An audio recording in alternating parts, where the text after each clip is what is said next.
মহান রব্বুল আলামিন আজ পবিত্র মহরম মাস 7ম দিন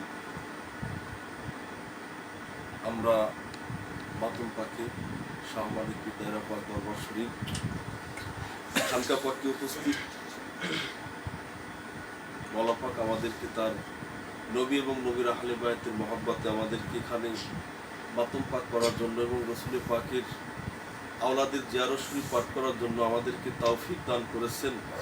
এজন্য সে রব্বুল ইজ্জতের দরবারে শুকরিয়া আদায় করে বলি আলহামদুলিল্লাহ। আলহামদুলিল্লাহ।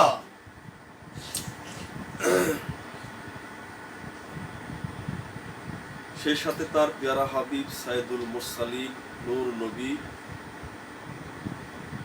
কুল কায়নাতের নবী নবী মুহাম্মদুর রাসূলুল্লাহ সাল্লাল্লাহু পাক পাঞ্জাতুল আহলে বায়াত 12 ইমাম 14 মাসুমিন জামানার হাদি ইমাম মাহাদি সালাত সাল্লামকে স্মরণ করছি সেই শুহাদায়ে কারবালা শিশু বাচ্চা থেকে নবী এবং আল্লাহর প্রেমে এবং হুসাইনের প্রেমে যারা জীবন দিয়ে শুয়ে আছে সেই শহীদানদের,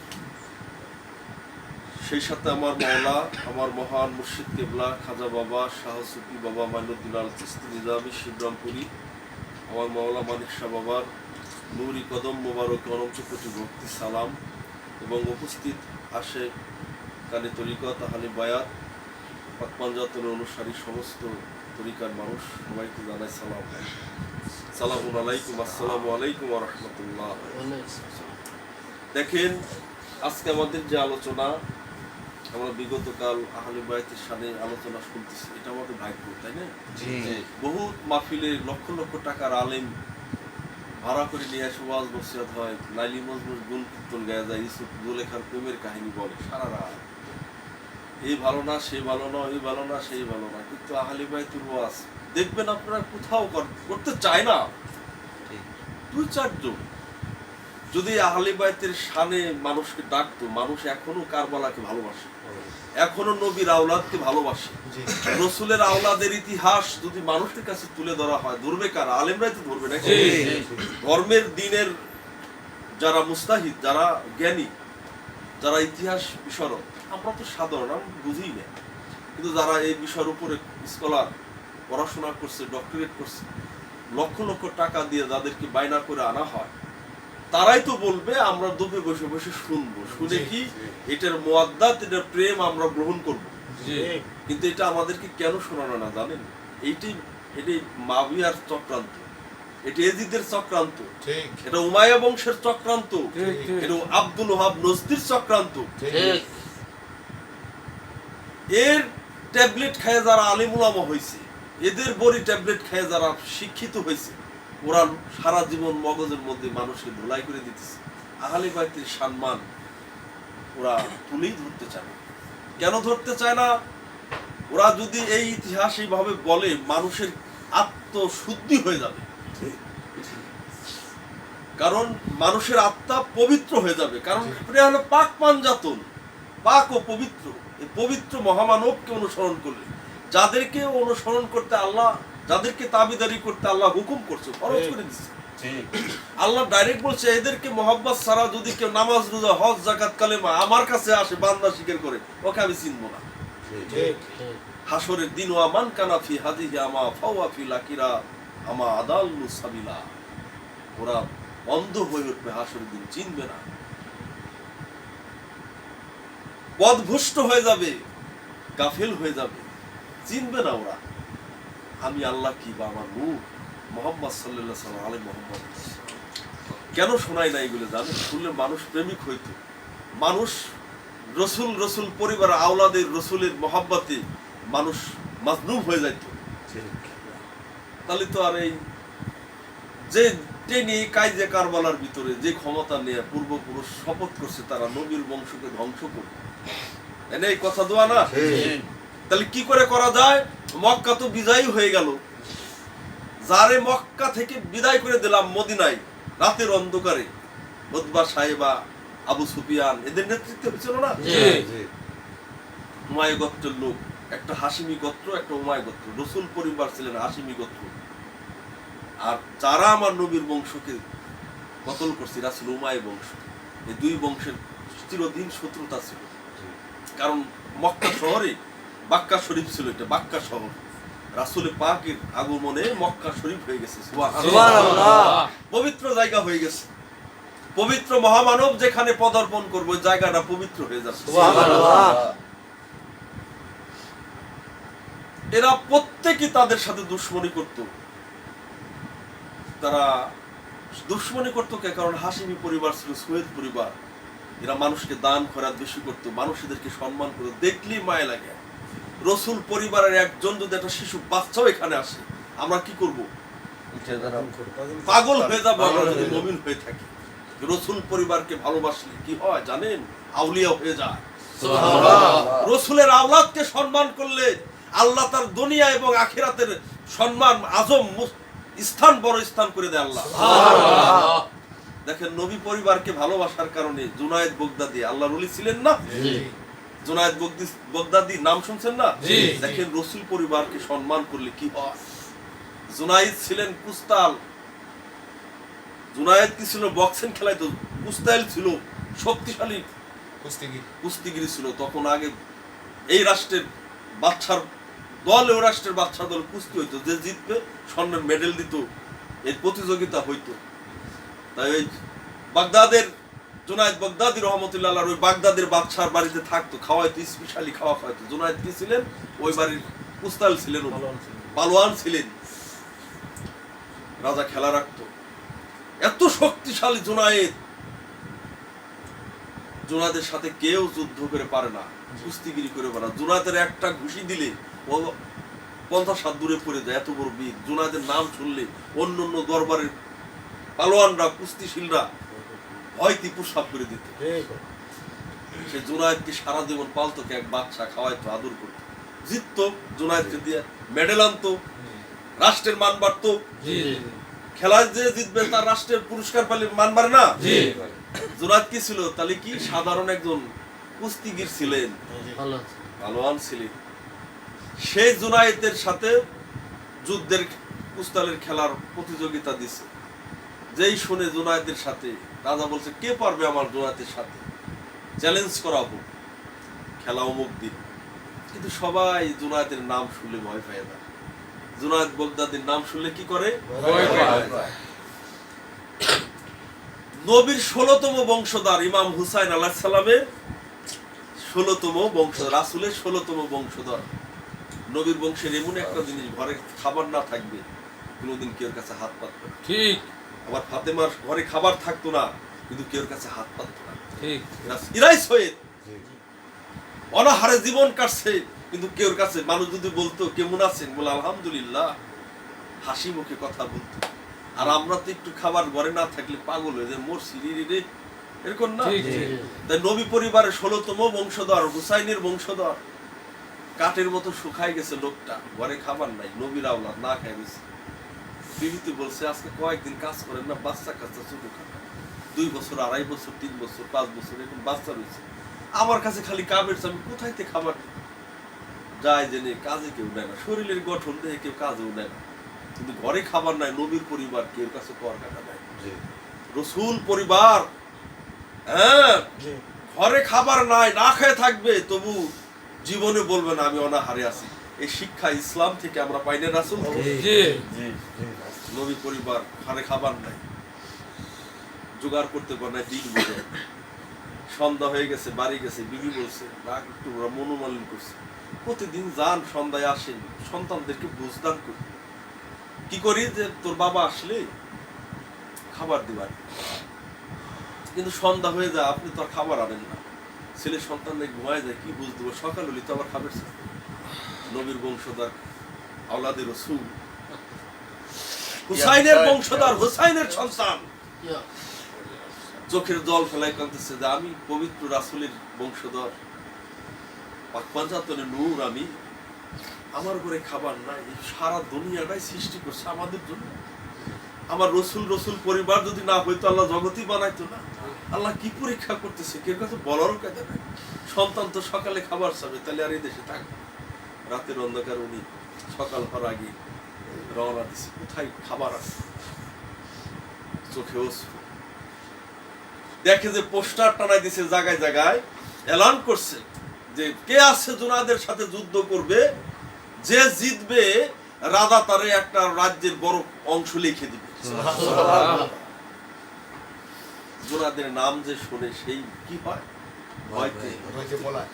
আমি কথাটা বলতেছি হলো আমি কারবালায় যাব, রসুল পরিবারের মর্যাদা, রসুল পরিবারকে ভালোবাসলে রসুল পরিবারের সম্মানার্থে আল্লাহ তার ইহকাল এবং পরকালের ইজ্জত বাড়ায় দেয়, বৃদ্ধি করে দেয়। এখন চিন্তা করে যে মারাই তো যাব, বাড়ি গেলেও তো সন্তানের খাবার নাই, বাড়ি গেলেও আমার শান্তি লাগবে না, বাল বাচ্চা খাবে, মরি তো যাব। কেউ সাহস করে তা আমি লিখি দিই আমি যুদ্ধ করি। লেখছে যায় ওই খেলার মাঠে যায়, যে লেখে না আমি জুনায়েদের সাথে কুস্তিগির করি। মানুষ দেখেছে মেয়ে চিনে না, মানুষ যে কিরা পরিচয় দেয় না, আমি অমুক বংশ লোক। আমরা তো এক জায়গায় যাই আমি অমুকের বেটা, তো অমুক না খেয়ে রয়েছে, কঙ্কাল হয়ে গেছে, পরিচয়ও দিতেছে না কেউর কাছে যে আমি রসুল পরিবার, আমি হুসাইনের পরিবার। তোমার বাড়ি কোন বাড়ি? আমার যাও, তুমি তো বাঁচবে না, মরিয়ে বাসে যাও, আমার নামটা লেখা না, আমি জুনায়েদের সাথে কি করবো, লড়াই করবো, মরি যাওয়া হবে না, আমার শরীর দেখে কি হবে, এখন লেখার আইন। খেলার মাঠে শুরু হয়ে গেছে, মাঠের খেলায় নামবে, মানুষ দেখতেছে কি এত বড়। আজকে কয়েক মাস ধরে এই প্রতিযোগিতার খেলার ডাকা হয়, ডাক করা হয়, কেউ জুনায়েদের নাম শুনলে আসতে চায় না। কে এমন ব্যক্তি, মানুষ দেখার জন্য পাগল হয়ে গেছে। দেখে যে একজন কঙ্কাল, একজন মানুষ, শরীরই নাই, এই মানুষ দেহে চলে যায়, এর তো যুদ্ধ করবি আপনি কি মরবে রাইছেন নাকি? চুপচাপ হয়েছে। মানুষ বিভিন্ন কথা বলছে, আছে না সমাজে, তুমি বাড়ি যাও না, আমার বাড়ি যাওয়া যাবে না, যুদ্ধ করতেই হবে। উনি চুপচাপ বসে রয়েছে, যুদ্ধ খেলা শুরু হবে। জুনায়েদ মাঠের ভিতরে কি করতেছে, মাঠের মধ্যে শরীর ট্রেনিং দিতেছে, শরীর দেখার জন্যই তো মানুষ পাগল। জুনায়েদ ট্রেনিং দিতেছে মাঠের মধ্যে, ইতিমধ্যে বসে রয়েছে, জুনায়েদ শরীর ব্যায়াম করতেছে, যুদ্ধ আসবে, কিন্তু মাঠে কেউ না, জুনায়েদ একা ব্যায়াম করতেছে, পিছিয়ে শুয়ে পড়তেছে, শোয়ার অবস্থায় ট্রেনিং দিতেছে। ইতিমধ্যে জুনায়েদ মাঠের মধ্যে শুয়ে ট্রেনিং দিয়ে দেখতেছে গায়ে ভিতরে শব্দ হইতেছে, জুনায়েদের কানের কাছে এসে বলতেছে, কে যেন কথা বলতেছে, ডাকছে জুনায়েদ, জুনায়েদ রে। জুনায়েদকে কেউ তো নাই, ডানি তাকায় বায়ে তাকায়, জুনায়েদ বগদাদি উস্তাদ ডানি তাকায় বায়ে, কে আমাকে জুনায়েদকে ডাক দেয়, সাহস তো রাখে না। বলতেছে কে তুমি? বলে আমি মদিনার কামলিওয়ালা মুহাম্মদ। জুনায়েদ রে, ও জুনায়েদ, আমি মদিনার রওজায় আর থাকতে পারলাম না, সারা দুনিয়া বানাইছেন না আমার জন্য, আমার বংশের খাবার নাই, আমার হুসাইনের বংশ, আমার বংশ, আর 17-20 দিন যার ঘরে খানা নাই, পাগল হয়েছে খানার জন্য, বাচ্চার মুখে খাবার দিবি রে জুনায়েদ, সারা জীবন তো জিতলি রে জুনায়েদ, আজ মদিনার কামলিওয়ালা রহমতের নবীর প্রেমে আজকে ঠক। ও জুনায়েদ, ঠক আস, তুই যার সাথে যুদ্ধ করবি ও জানো সরে চিনোস? জুনায়েদ ধরকম পয়সা গেছে, আমি তো জানি না কার সাথে যুদ্ধ।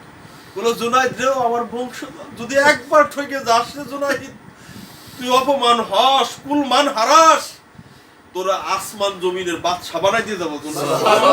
আমি মদিনার রাসূল, মদিনার কামলেওয়ালা হাবিব মুহাম্মদুর রাসূলুল্লাহ সাল্লাল্লাহু আলাইহি ওয়াসাল্লাম, ও আমার বংশ কি রাসূলের বংশ, ঘরে খাবার নাই রে জুনায়েদ, তুই ঠক, তো ভয় লাগে। জুনায়েদের আর যুদ্ধ আছে নাকি? জুনায়েদ কে বাওলা, সারা জীবন যে নবীরে খুঁজতেছি তার দেখা পাই না, তার আওলাদ পাক আসছে, যার কারণে মদিনার রওজা শরীফ থেকে যে আমাকে স্টারিং দিয়ে গেল, অ্যালার্ট দিয়ে গেল, আমার তার আওলাদের সাথে কত শানিক সৎ ব্যবহার করলে আমার কি হবে? জুনায়েদ ঠক বিনা জিত কেন, জিতে কেনা কি করবি কর, আমার আওলাদের জন্য অসম্মান না হয়। সেই রাসূলের আওলাদ কারবালার পন্তরে যারা অস্ত্র দিছাও, নামাজের গান গাও, রোজার গান গাও, তাদের কপালে ছুরি পানিটুকু বন্ধ করে দিয়ে কত বড় নিষ্ঠুর হলে একটা মানুষ শিশু বাচ্চাকে পুরাইয়া দেয়। যুদ্ধের ক্ষেত্রে শিশু বাচ্চা, স্ত্রী, নারী পুরুষের গায়ে আঘাত করা হারাম। কত হারিক পাষাণ্ড মানুষ হলে যে তারা শিশুদের উপর অত্যাচার করে, নারীদের ইজ্জত খুলে তাঁবুতে আগুন ধরায় দেয়।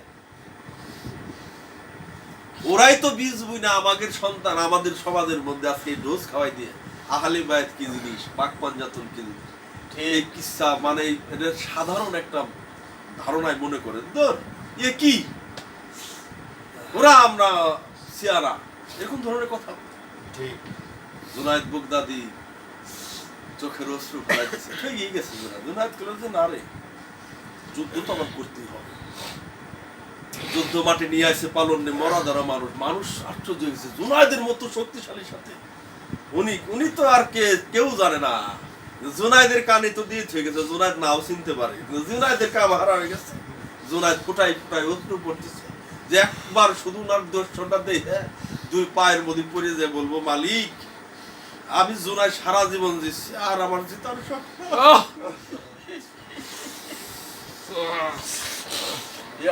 মাঠের মধ্যে নিয়ে আসছে তার এই ফরিং এর মতো মানুষ, খেলা যুদ্ধ হবে। জুনায়েদ বলতেছে খেলা হওয়ার আগে লেফারি বলতে তোমরা ফাঁকে থাকো, আমার ওনার সাথে মুখে মুখে একটু কথা আছে। লেফারি সরে গেছে, মুখের দিক তাকাইছে, উনিও বলতেছে আমার একটু কথা আছে। পরিচয় তো কের কাছে না দিলাম, মদিনাওয়ালা তো ঠিকই আমার, হ্যাঁ উনি জানে না তার নানা, হ্যাঁ তার রসুল পাক সাল্লাল্লাহু আলাইহি সাল্লাম এসে বলে গেছে সংবাদ সে জানে না। যুদ্ধ শুরু হওয়ার খেলা শুরু হওয়ার আগে কানের কাছে যা বলতেছে জুনায়েদ তুমি তো শুনছাই সব, আমি মদিনা থেকে আসছি, আমার ঘরে বিগত দিনের খাবার নাই, আমি রসুল পরিবার, জুনায়েদ তুমি যদি খালি আঙ্গুল দাও আমি উঠতে পারবো না, কারণ আমার শরীরে আমি সকাল 3 দিন না খাওয়া, আমি হাঁটতে হাঁটতে আসছি, তুমি আমাকে একটু আঙ্গুল ইশারা করলে আমি মারা যাবো। জুনায়েদ আমার পরিবারে খাবার, তুমি রাসূলের মহব্বতে আজকে শুধু ঠগো, দেখো তোমার কি হয়। জুনায়েদ বলল মালিক জীবন ভর জিতছি, আজকে জুনায়েদ আর জিতবে না, তবু তো একটা খেলার রঙ আবার দেখাইতে হবে।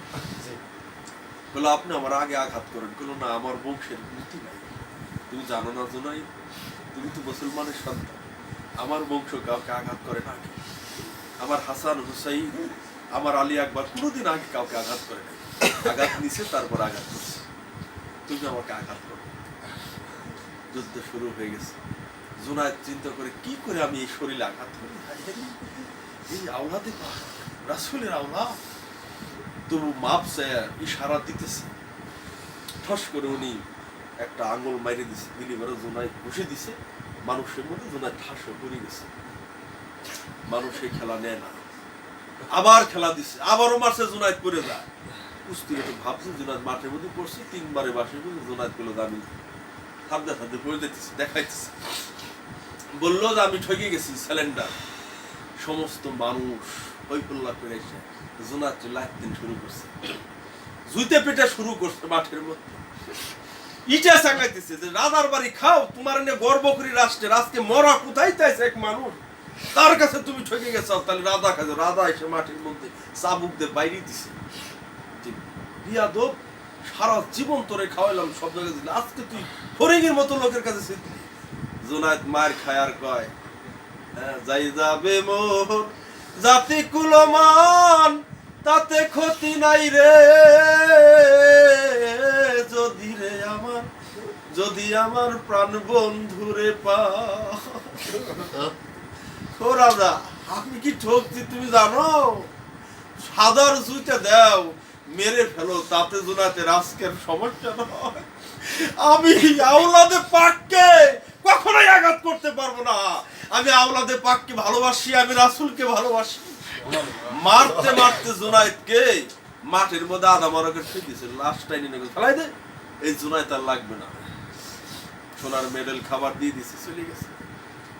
মাঠের মধ্যে জোনায়েত করে নিয়েছে, জোনায়েতকে ঘৃণা করে কে হওয়া শুনতেছে না, এত ভালোবাসে জোনায়েতকে, অপমান নিল। হ্যাঁ, বন্ধুকে ভালোবেসে যে কলঙ্ক নিতে চাই না আমরা জাতের কুল মানের ভয় পারি।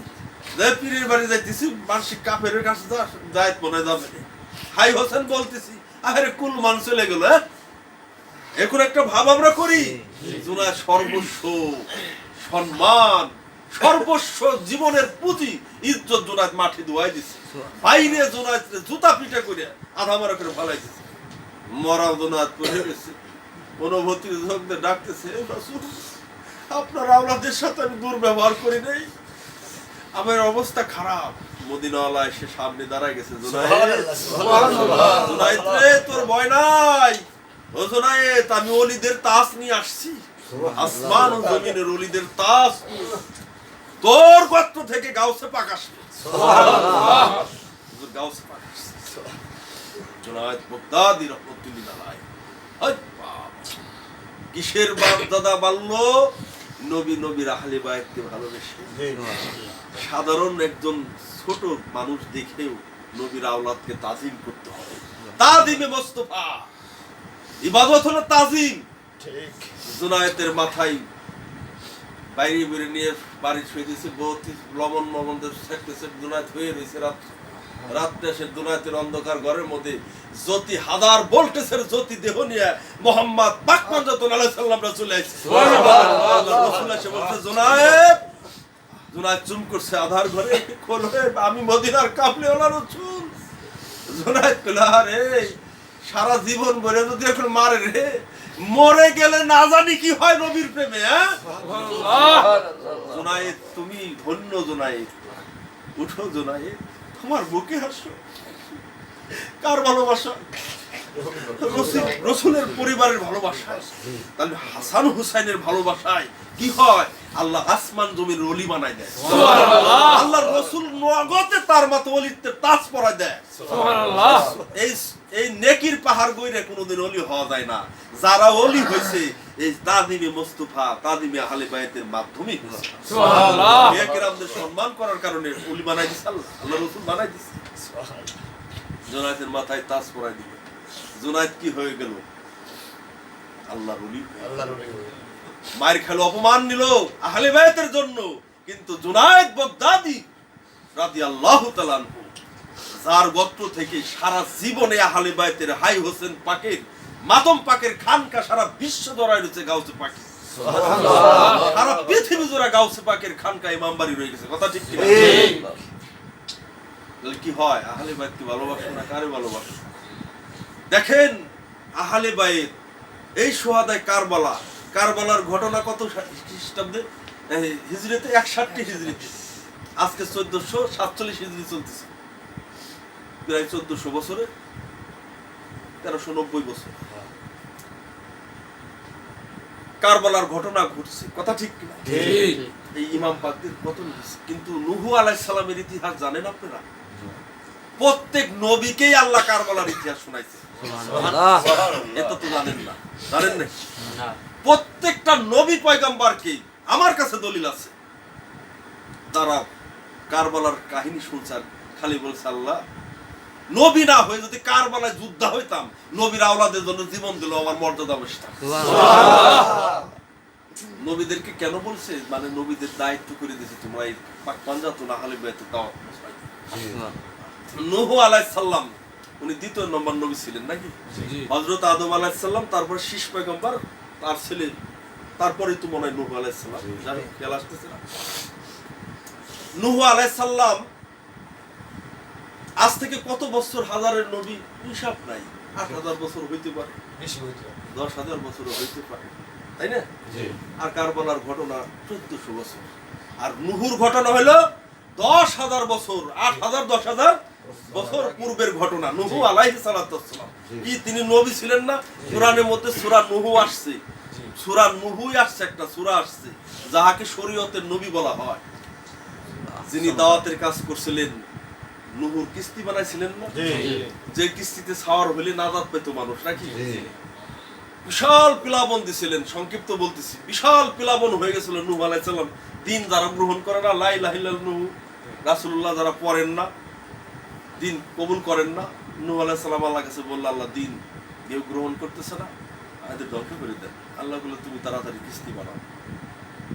কি কার্ডে বানাবো? আল্লাহ বলে দিলেন বানাও। কি মা বানাবো? ফেরেশতার মাধ্যমে বলে দিল। ভিতরে খোদাই করে এখনো জাদু এসে মিশরের ঘরে এই তরিতে পাওয়া গেছে। শানে আহলে বায়াত কিতাব আছে আমার কাছে, এবং শানে আহলে বায়াত এবং শানে পাক পাঞ্জাতুন, এই কিতাবের মধ্যে একটা ফটো করাই আছে। নূহুর কিস্তির মধ্যে নাম লেখা ছিল মুহাম্মদ সাল্লাল্লাহু আলাইহি সাল্লাম, আলী আলাইহিস সালাম, মা ফাতেমা, হাসান, হুসাইনের পাক পাঞ্জাতনের নাম লেখা ছিল। সুবহানাল্লাহ। 10,000 বছর আগে কোন নবী নূহ আলাইহিস সালাম, পাঞ্জাতন আলাইহিস সালাম সমস্ত দুনিয়াতে নাযিল হয় নাই। তার মানে কি পাক পাঞ্জাতন ছিল, থাকবে অনন্তকাল, এখনো আছে। তারা মানবের বেশে আসছে, তাই বলে আমার মতো মানুষ না, আস্তাগফিরুল্লাহ। তারা গলা কাটা নিছে, তো জীবের জন্য নিছে, তাদের গলা কাটার মতো কেউ নাই, আছে নাকি? নূহ আলাইহিস সালাম সেই তরিতে ডাক দিলেন, বহুত মানুষ উঠলেন, বহুত পানি হয়ে গেল, বহুত পানি। তার ছেলে কিনানও উঠছিলেন নাকি? না। সে নূহুর কিস্তি ভাসতেছে, যাইতেছে যাইতেছে যাইতেছে, পানি আর পানি, পৃথিবীতে আর কিছু নাই তো, প্লাবনে ভরপুর পানি, 500-700 ফুট উচ্চতা পানি হয়ে গেছে। কিনান 100 হাত লম্বাই ছিল। উনি বলে যে কত হাত পানি আসবি, আমি ওর কিস্তিতে ওটা লাগবি, আমি তো লম্বাই 100 হাত, কোনো মতে বলছে 90 হাত, কেউ বলছে 120 হাত। যাই হোক, 120 হাত কম না কিন্তু। সে বলছে আমি এত বড় লম্বা, পানিতে আমার ডুবাইতে পারবে না। আল্লাহ পাক কইছে না, আল্লাহর মাকর কঠিন, তাই না? তারও ডুবাই দিছে। তাহলে কত পানি হয়েছিল পৃথিবীতে। সে কিস্তি ভাসতেছে, আর কিচ্ছু নাই, শুধু ভাসতেছে ভাসতেছে নূহুর কিস্তি, ভাসতে ভাসতে নূহুর কিস্তি এক জায়গায় এসে স্তব্ধ হয়ে গেছে। সামনেও যায় না, পিছেও যায় না, দেখছেন? সামনেও যায় না, পিছেও যায় না। এই কিতাবের দলিল আছে, সিররুল কুরআন, মাওলানা মনসুর শাহ রহমাতুল্লাহ আলাইহি কুষ্টের অধিবারী, উনি তাফসীর লিখছে কোরআনের, সিররুল কুরআনের ভিতরে এই হাদিসগুলো উনি তুলে ধরছে। নূহ আলাইহিস সালামের ঘটনা দেখছেন। নূহুর কিস্তি ভাসতেছে, থামে গেছে, সামনেও যায় না, পিছেও যায় না, ডাইনেও যায় না। এখন তো সারিং আছে কিস্তিতে চলায়। সে এখন গোটা মোটা দেয়, কি সামনেও যায় না, পিছেও যায় না, কিসে বাঁচছে, কিছু তো বাঁধেও নাই।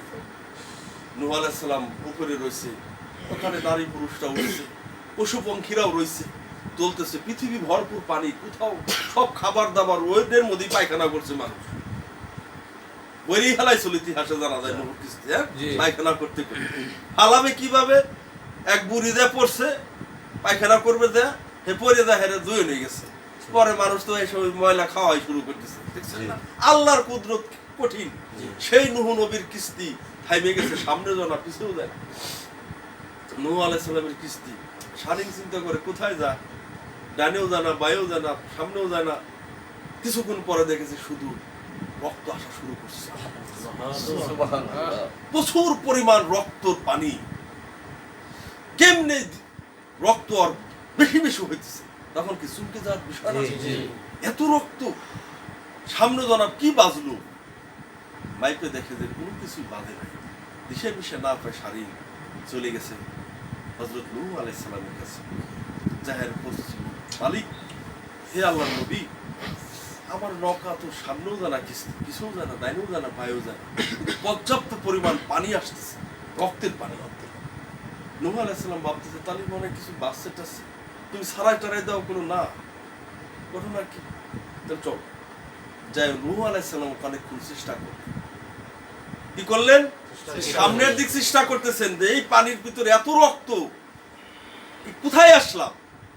দ্বীপ সীমান্তর করা তো নাই, ভাসতে ভাসতে চলে আসছে। জায়গাটা কোন জায়গা, যেত রক্ত। উনি সেজদায় পড়ে গেছে আল্লাহর কাছে, আল্লাহ আমার ফয়সালাটা ভালো দিবে। নবীদের কাছে জিবরিল আসে, ওহী আসে, আল্লাহ আমার ফয়সালা ভালো দিবে।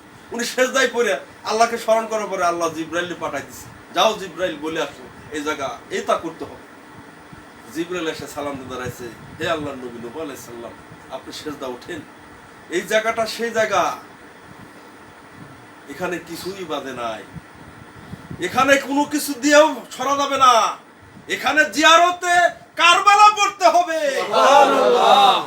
এই যে জিয়ারতে কারবালা পড়তেছি, জিয়ারতে কারবালা পড়তে হবে এখানে। এটা কারবালার ময়দান। কারবালা আমি তো জানি না এটা কি। বলে এখানে যে নবীকে না বানাইলে আপনিও নবী হইতেন না, যাদেরকে সৃষ্টি না করলে কিছুই বানাইতেন না। আপনি যে তরিটা চলতেছে তরিটার মধ্যে তাদের নাম লেখা আছে। সে আসবে এই রহমতের নবীর আওলাদ ইমাম হুসাইন পাক আলাইহিস সালাম, যিনি এই কারবালার প্রান্তরে তার নানার উম্মতের জন্য, আপনাদের ইয়া নফসি মুক্তি করার জন্য পরিবার বর্গ নিয়ে উম্মতে মুহাম্মাদের কাছে পানিটুকু দিবে না, সহ পরিবারকে কষ্ট যন্ত্রণা জ্বালা দিয়ে এই জায়গায় এই ময়দানে তাদেরকে কতল করা হবে। তাই এই জায়গায় এসে এই কিস্তি থামে গেছে। এই জায়গার উপর দিয়ে যাওয়া যাবে না। এই জায়গাকে স্মরণ বরণ করে তাজিম না করে তুমি যদি সামনে যাইতে চাও, তুমি নবু কিয়ামত পর্যন্ত এখান থেকে তুমি ছড়াইতে পারবে না। ইয়া হুসাইন মাওলা আলাইহিস সালাম। তখন কি করলেন নূহ আলাইহিস সালাম? কিসের জিয়ারত করা? উনি তো পাগল হয়ে গেছে। হে মাওলা, আমি তারা কত পর্বে আসবে, 61 হিজরির গল্প খবরই নাই, 8-10 বছর 1000 বছর পরে তাদের ইতিহাসকে আল্লাহ আপনি এখনো আরো সে রাখছেন। আমি নবী না হয়ে যদি নবু এই কারবালার প্রান্তরে থাকবে কয়জন? কোনো 72 জন, আর ওই জিদির পক্ষে থাকবে 30,000 সৈন্য। পানিটুকু দিবে না, পানিটুকু বন্ধ করে দিবে। নূহকে জানাই দিছে জিব্রাইল। নূহ বলল, যা আল্লাহ, এই জিব্রাইল, আমি নবী না বানাই যদি আল্লাহ ওই দিন আমাকে পাঠাই দিত কারবালায়, অন্তত আমি নূহুর জীবনটা তো দিতে পারতাম। তুমি জীবন দেওয়ার ফল তুমি পাবা যতদিন নূহ তুমি বেঁচে থাকবা। তুমি শুধু আহলি বায়াতের কথা মানুষের কাছে পৌঁছাই দিবে। সুবহানাল্লাহ। সেই আহলি বায়াত পাক মানজাতুন আলাইহিস সালাম, দেখছেন যাদের মর্যাদা। প্রত্যেক নবী পাক মানজাতুনের অনুসরণ করেই নবী হয়েছে। আর আমরা মুসলমান, আমরা আজকে বড় লোক, কালকে ফতুর হয়ে যাই। আর আজকে যে মুসি, সে যদি পাঞ্জাতনকে ভালোবাসে, দুনিয়া এবং আখিরাতে ভালো হয়ে যাবে। সুবহানাল্লাহ। তাই আজকে সে কারবালা, সোহাদে কারবালার মহব্বতে আমরা আছি। ইমাম পাক আলাইহিস সালাম কি করলেন? কালকের যে ঘটনা ছিল, মুসলিম বিন আকিলকে পাঠাই দিলেন। মুসলিম বিন আকিল চিঠি পাঠাইলেন। চিঠিতে লিখে দিলেন যে এখানে আসা যাবে, আপনি আসেন। পরিবার বর্গ নিয়ে ইমাম হুসাইন আলাইহিস সালাম মদিনাবাসী কাঁদতেছে, কান্নাকাটি করতেছে। উনি বাবার মায়ের রওজা শরীফে গেছে, ভাইয়ের রওজা শরীফে গেছে, নানার জায়গায় সালাম কালাম দিয়ে উনি সহসাথী নিয়ে রওনা দিছে। ইতি মুহূর্তে কিন্তু মুসলিম বিন আকিল তিনি যে জায়গা রয়েছে, ওই রাত্রি ঘটনা চক্রে ওই কুফা মানুষের ঈমান নষ্ট হয়ে গেছে।